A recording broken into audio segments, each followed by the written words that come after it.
कल अगर आप देखो एनटीए के डायरेक्टर साहब आए थे प्रेस कॉन्फ्रेंस में, उन्होंने कम से कम 5 बार एक ही वर्ड बोला, ट्रांसपेरेंसी ट्रांसपेरेंसी ट्रांसपेरेंट। ये थोड़ी ट्रांसपेरेंट होता है, ट्रांसपेरेंट होता है आप खुद से आके बताइए कि क्या मुद्दा है क्या नहीं। तो एनटीए के लिए हमने सारी कोशिश की, डायरेक्ट कम्युनिकेशन की। मुझे लगता है एनटीए सिर्फ एक कम्युनिकेशन जानता है, and that is the communication of honourable courts.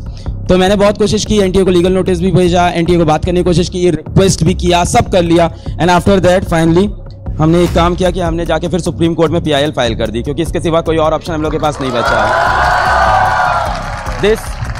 This is the only option. और मैं ऐसे कोई नारे नहीं लगवाना चाहता कि ऐसा है वैसा है, ये कराओ। देखिए, हम और आप मिलकर ये डिसाइड नहीं करेंगे क्या होगा।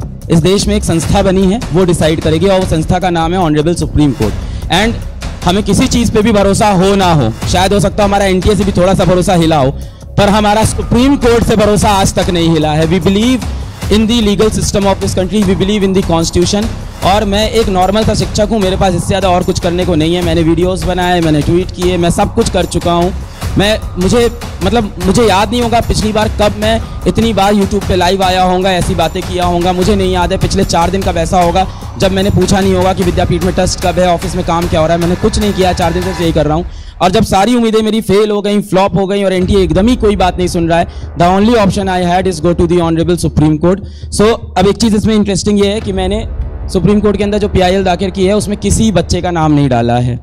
मैं कोशिश कर रहा हूं जहां तक हो सके मैं किसी बच्चे को इन्वॉल्व किए बिना ये खुद से ये लड़ाई लड़ सकूं।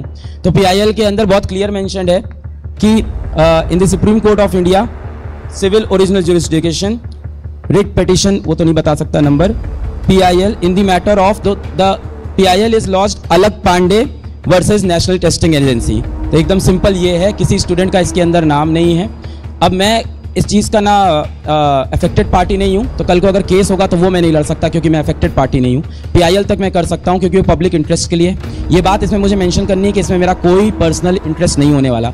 बहुत से लोगों ने पता है इस तरह के भी वीडियो बनाए, ट्वीट किया कि इनके खुद के टॉपर नहीं आते हैं, तो ये कहते हैं कि टॉपर नहीं आ रहे। हमारे ही तो टॉपर सबसे पहले इस बार आइडेंटिफाई हुआ था, वीडियो कर लिया था, वीडियो वायरल भी हो गया था, रैंक 1 का पहली बार इतने खुश थे। तो ऐसा नहीं कि हमारे टॉपर नहीं आए। उसके बाद 2 बच्चे और आए 720 वाले, और सच बताऊं तो एक और बच्चा आया 720, 4 720 आए थे।